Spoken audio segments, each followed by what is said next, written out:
You are listening to Life with Impact. I am THUMEKA on Conversations with THUMEKA. Today I have a very lovely guest by the name of Rose Kabemba. Rose is an author and an all-round businesswoman. Rose, you say you awaken the hero within. You empower self-belief and turn dreams into a reality through coaching and mentoring. You are also the author of a book titled, You Are the Hero You Have Been Waiting For. Rose, welcome to Life with Impact. Tell us about yourself. Who is Rose Kabemba? Thank you so much, THUMEKA, for having me. As you've said, my name, Rose Kabemba. I was born and bred in Soweto. And now I'm married and I have 3 kids. And at the moment, I'm running my own business, a guest house based in Parkmore, Sandton. I'm also a coach and an author. The work that I do really, as you've said, the aim is to inspire people so that the hero within can awaken. Can be awakened. Now, before we get into the order of the day and the business of the day, I have just 3 icebreakers for you, okay? And this is just to ease up the atmosphere. So, what is your most used emoji?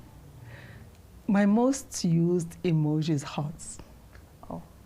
Hearts. Hearts. Yeah. That's a lovely one. And then what is your favorite room in your house and why? It's the kitchen.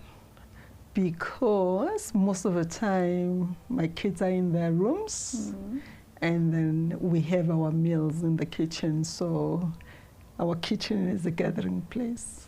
So that's why I love it. Yes, and obviously they do say the kitchen is the heart of a home. Yeah. Because that's where all the hearty meals come from, and that's where, you know, families tend to commune and gather. Yeah. That's lovely. And then what would your dream vacation look like? Okay, my dream vacation, well, it does not matter really in the world where I am, but if my husband is there, then it's a dream vacation. Is he not a lucky husband? As long as the hubby is there. As long as he's there. Yeah. No, we love this for you. And Rose, I did a bit of reading and I went into a few inserts from your book. Okay. And I see you've also been featured in Arise magazine, which is a Christian magazine. You were awarded in 2025 as well for the most empowering book. And this was what, Authors, Africa Authors? Honorary. Honorary, that is amazing. What inspired you to write this book? You know, in my coaching session, this book arises from my coaching session. Most times when I'm speaking to the people that I'm coaching, they will always say to me, but you know, how you are encouraging us, how you're talking to us, we wish, you know, most people can hear what you're saying to us. And that, I think, planted a seed within me. And then as time went on, as I was coaching, I realized that people were not taking action that they needed to take in order to get themselves where they need to be. And I started, and with coaching, we always know that all the answers, we have all the answers, but we need the right guidance to get to that answer. And, you know, so my message is to say, you are the hero. No one is coming for you. No one is going to save you. And unless people see that and know that, then they can start taking actions to fix their own lives. To fix their own lives, that's interesting. And I think it also just makes one realize that with books such as your own, right, you will come to a place of realization at some point in your life that you are stronger than you actually think you are, or than what you know, basically. Yeah. I would also call it a self-help book, an empowering book. You know, I always say the number one empowering book for me is the Bible, and then books such as yourself, which are there to encourage and hope, such as yours rather, that are there to encourage and hope people and help people find hope.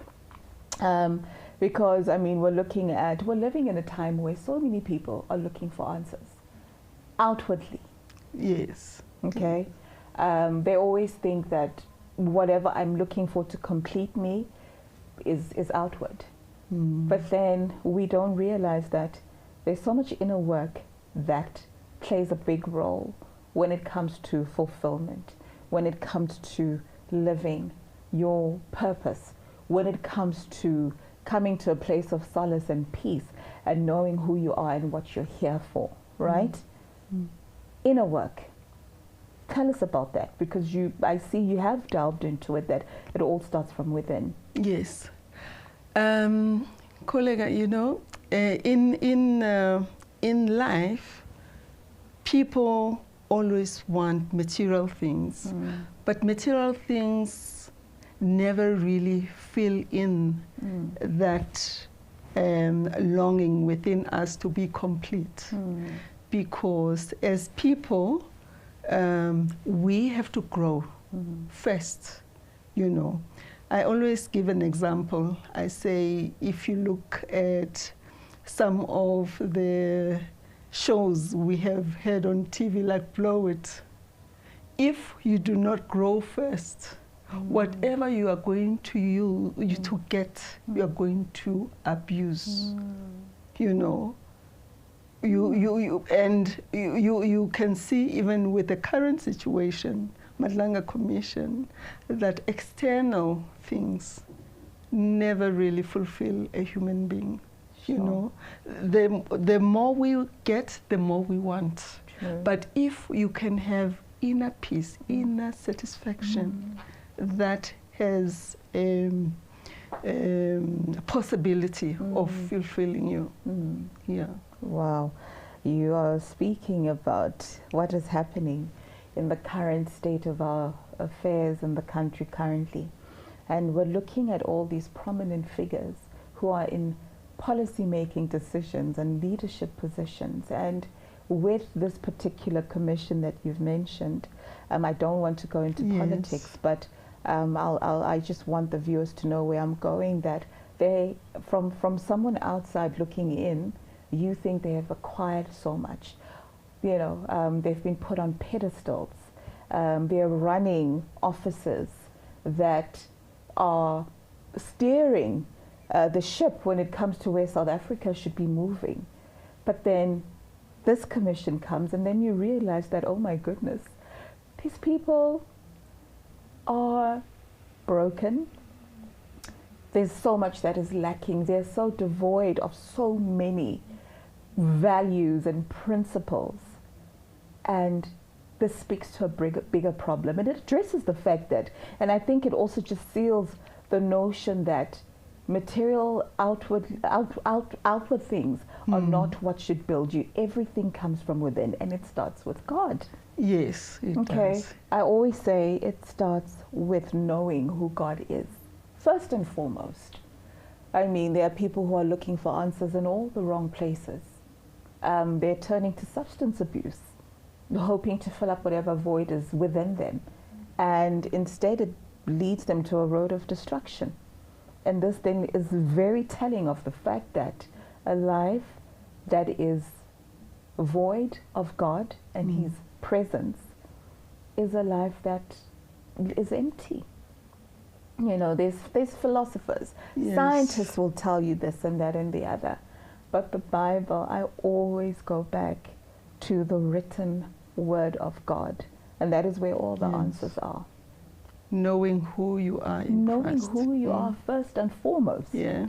Okay? The world has been designed, and I always say this, to condition people. Yes. The world will tell you who you are. And do you just agree to it? or the world will tell you this is the standard, these are the standards, this is the status quo. Yeah. But what is the Word of God saying? Mm. And God speaks to your inner man, and you're talking about inner work. Yes. And Yes. and I think it also ties in together with when people do the inner work of finding peace, aligning with destiny and purpose, and knowing who they are, whose they are. Yes. Mostly, whose are you? Yes. Then the answers start coming, Yes. right? Yes. Whose am I? I'm a child of God. Yeah. I've been planted here for a reason, for a purpose, for an assignment. Yes. And I think once we start gearing towards or steering towards that, then purpose also comes alive. Yes. Because He's so faithful and He reveals Yeah. who He is and why He put you here in the first place. Yeah. So with your book, do you get reports or feedback from people saying this is how it's impacted their lives and how the book has changed their lives, and what are some of the feedback that you get from readers? I do get a lot of feedback. Most importantly, people say to me, this book has made me realize my purpose, has made me realize where I need to be in life. Some people will tell me that I'm thinking of resigning because I've read your book and I found that I'm not where I want to be, you know. That is interesting. Yeah. Yeah. And I mean, when you get that kind of feedback and report, how does it make you feel? It made me really happy to know that I have listened to the voice that has guided me to write the book. Yes. Because the title itself did not come from me. No. You know? Because, you know, and I'm glad that I wrote it. Yeah. And it's impacting a lot of lives as well. I think as an author, when you know that you're doing some good in the world and that somewhere, somehow, someone's life is being transformed by the words that you've put down in this book, words that have been inspired by God, which is my belief at the end of the day. And people saying, this is where my awakening came after reading your book. This is where the truth was revealed to me. And you said earlier that no one's coming to save you. I'm going to share something. Ganyezi, I see there's quite a number of write-ups, you know, that you've put out there. And there's some that resonated so well with me, and I thought, no, I need to share this. You speak about using your energy wisely, and your topic was use your energy for things that matter. You say, or you said rather, every day you are given a chance about how to use your energy. You can spend it worrying over minor things, or you can invest it in creating the life you actually want. Improving your life isn't always about gaining more. Sometimes it's about letting go of behaviors that no longer serve you. That's powerful. Taking things personally and holding on to anger for days drains your focus and creativity. You lose valuable time to resentment while life quietly moves forward without you. That sat with me when I read it. And I said, how many times do we give in to things that don't serve us anymore? And when does it stop? When does it end? When will you decide that enough is enough? And you have that honest conversation with yourself and you say, but this no longer serves me and my purpose. Yes, understanding that in life we all evolve. We change. You know, things that might have interested us 10 years ago no longer interest us now. Or maybe we've done what we had to do with those things and we evolve and we now need to do something else. And I think it's wise to say that people need to be intentional about where they channel their energy to. Definitely. Definitely. You know, this is one of the key things that I believe. As I've said, that in a day you have 24 hours and you decide how you use your energy. You know, when we come to Christianity, we know that God's grace is new and is mercy every day. So, you know, when you put it out there in the world, you will phrase it differently, but you mean the same thing. Yes. That don't misuse what you've been given, you know. Don't misuse what you've been given. Yes. I like that. Don't misuse what you've been given because it's by grace.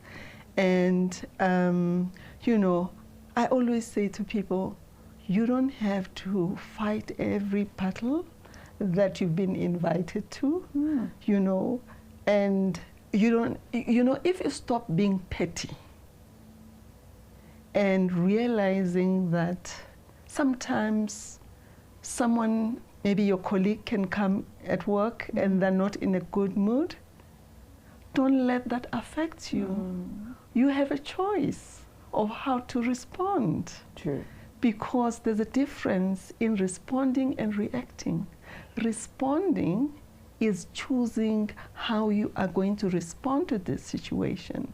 Reacting is behaving, your behavior is determined by what just happened.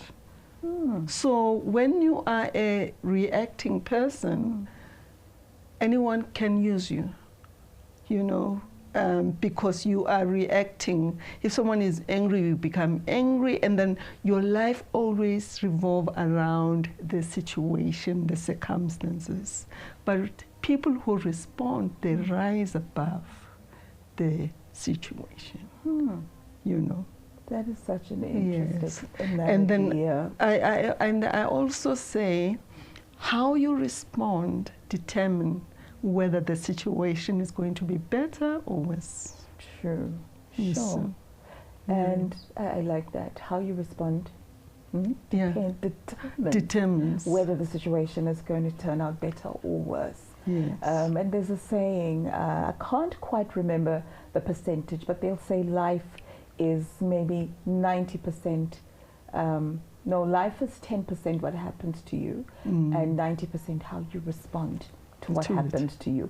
Yes. Look, I could have the percentage wrong. I stand to be corrected. But what that saying is telling us is that we possess the power on how we respond to things that happen.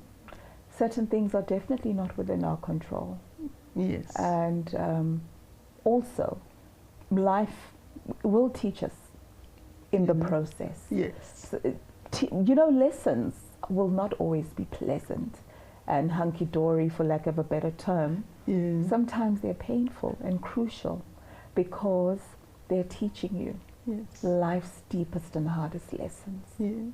And I also believe that, you know, when you talk about us not misusing what has been given to us, which means when God gives us something, surely He believes that we are capable of handling what He has given us. Yes. Okay? But then the onus is on us to carry it well and respect it and guard it. Sure. Because honestly, I mean, you know, even God speaks about talents in the Bible. What He has given you.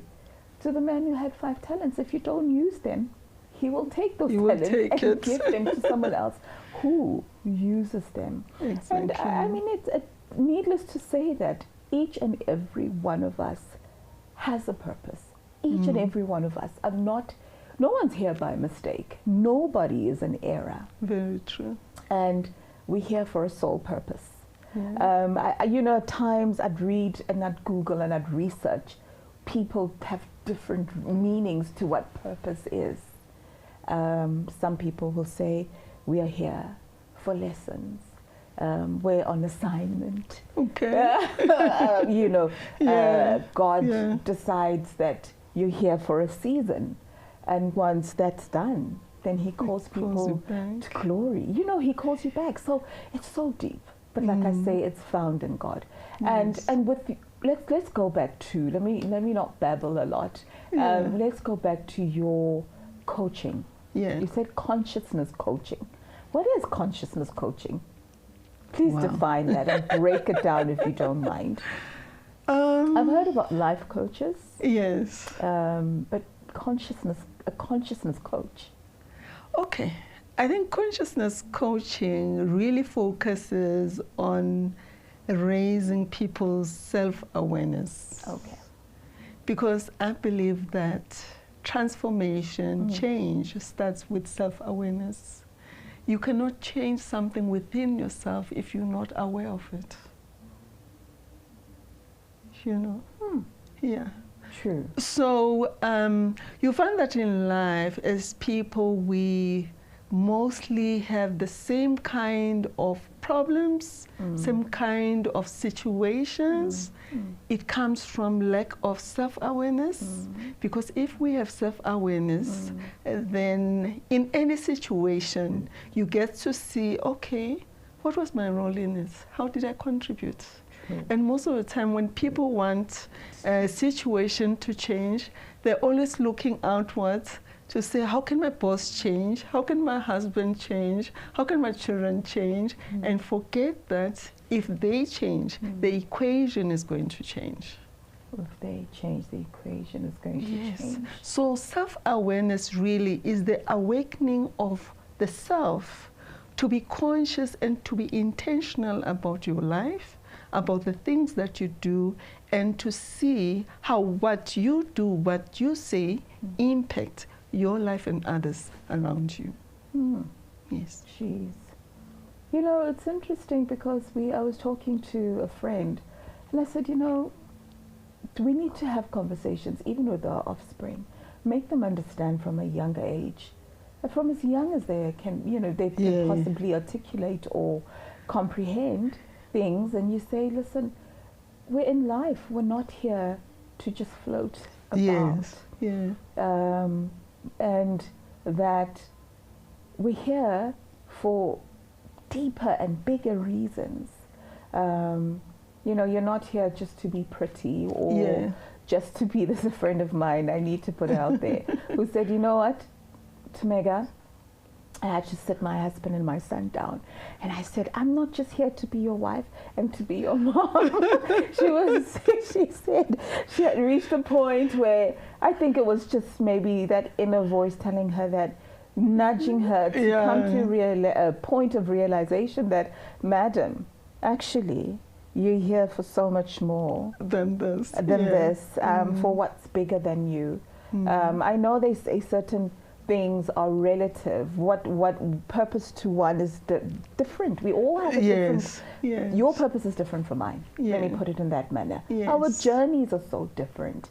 Our assignments are so different. Yes, we will surely cross paths with people that we're meant to cross paths with for whatever purpose. But it's always bigger than us. Very true. Very true.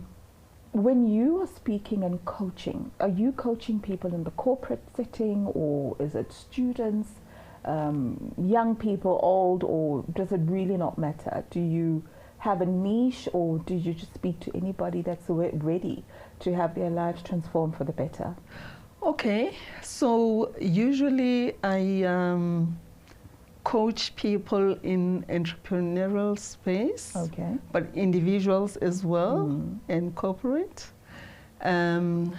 Most of my coaching, I've done it with TCB, which is an NGO that takes, at first they used to take unemployed ladies. So the program, they will get donated clothing from retailers and then sell them to the ladies at a very lower price, and the ladies will resell them to make a profit and start a business for themselves. But now they've moved on to take men as well, and the men, their program is called Repair, whereby they get electronics from like clicks, fix irons and kettle, and resell them. Yeah, that's why it's called Repair. Repair. Yes. Okay. Yeah. Okay, Yeah. interesting. Yeah. I see. So, and with your coaching, is this done, I mean, do you also go for, yes, you coach non-profit, do you also like do Yes, outreach work? that will be outreach. That would be outreach. That will be and volunteering. Then you have that will be, there we go, Yes, that's the word, yes. volunteering. And then you Yes. also do it for your entrepreneurs and corporate setups as well. Yes. Okay, well, I see, I've been doing a lot of reading about you. Yeah. And you know, and you speak about inner work. And you speak about acceptance here, okay? You say acceptance is a powerful step to, I'll just paraphrase, towards happiness.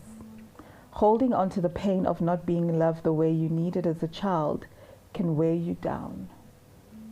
You need to release it. Try to release it. Your parents or caregivers likely did what they could with what they knew at the time. If they had known better, they might have done better. So accept where you are, including the education and opportunities you've had, and focus on growing from there. Work on improving from there. Work on improving yourself, one step at a time. Wishing the past was different often deepens frustration instead of easing it. Many people have faced similar situations or even more difficult circumstances, and still they chose to build something meaningful from their lives. You can do the same. This, you know, hope is what it's about at the end of the day. What I picked up from here are so many messages in one, where you are saying you can't dwell on the negative for far too long, and you cannot keep blaming the past. You know how we don't want to be accountable as people, whether we like to admit it or not. But I think partly we have that in us, where you will blame my mom, I blame my dad, I blame the environment, oh, I blame such and such, and so blaming. And what that does is that it takes away from you, it steals the peace.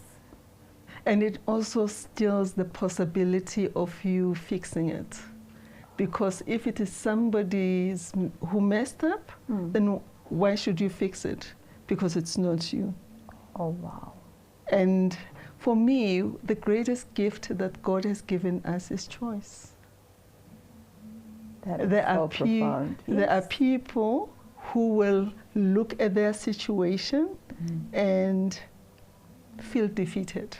True. And say, this is my background, this is how my life is, and someone else will look at the very same kind of situation and choose differently. And I always say to people, what amazes me, you know, from the time I was young, I used to observe people, how they live, and what struck me is that you can have siblings coming from the same family, but they will not turn out the same. True. Even if both parents used to drink. Even if, you know, no matter what circumstances, and it boils down to what? Choice. Choices. Ultimately, life is about choices. Exactly. And you know, this is why I always say the Word of God is all-encompassing. It covers everything. Yes. Every single thing that happens under the sky, the Word of God covers it, because He tells you, I've given you free will. Yeah. You have the will to choose between right and wrong, life and death. Yeah. And God still says, if I were you, I would choose life. Yeah. So that will is in us. So it is about choices. So do you give in to the negative voice or the positive voice? Because there are voices that come to us before you act on something. Yeah. Right? Yeah. You'll hear people saying, oh, there's this voice that came to me. Okay? And this is why I did what I did. Could be negative, it could be positive. Positive. And then you decide what you give power to. Yes. Right? Yes. And we always say in my house, and I say, guys, you have the power to decide the trajectory of your future. I'm not saying that there's destinies that are upon each and every one of us. How you get there is what matters at times. But if you lean onto God, because He tells us, lean not onto your own understanding. Very true. You will surely get by. Okay? Things happen. But does it change me? Does it make me a better person, or does it make me a more disgruntled individual where you decide you'll be a bitter pill wherever you go?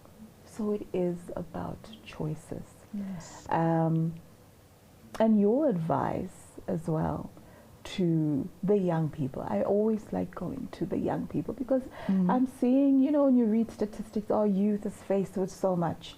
There's so much that is demanding of them. We live in a time where life has become so fast. Everything is just moving at a pace.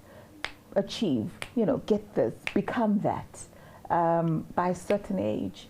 And if you haven't achieved certain things by a certain age, then you start thinking maybe something's wrong with you. Yeah. How do you address such mindsets? Because it all starts with the mindset as well. If someone says, look, what's the point? I'm now in my early 30s and I still haven't had 1, 2, 3 going on for myself. What would you say to such a person?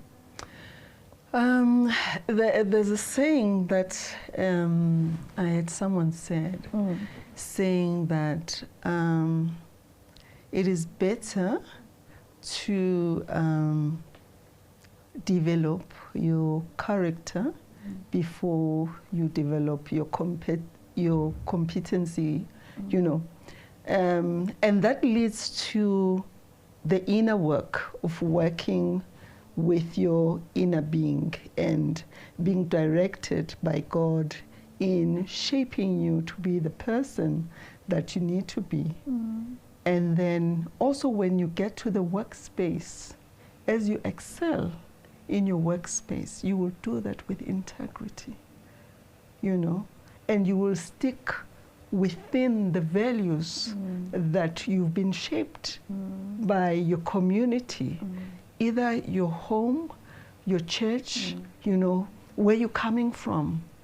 And you will have patience with yourself in terms of the things that you need in life, especially material things. And what I will say mostly to the youth is, do not compare yourself with others.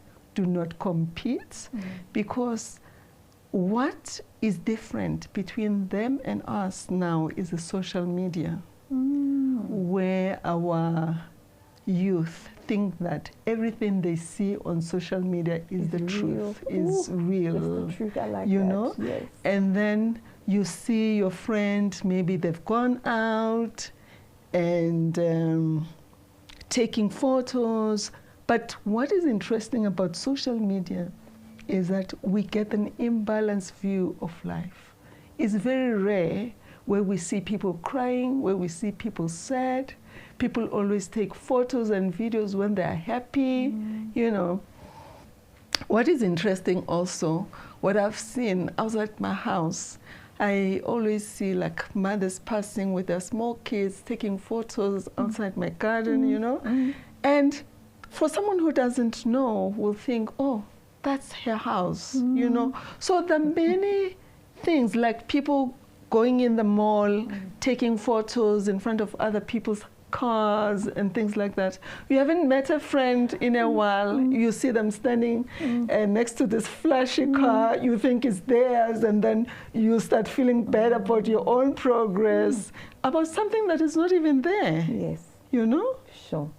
And the contrast of that, I believe that when you recognize what you have been given, your own opportunities, appreciating where you are, where you're going, I think that brings a lot of value in life.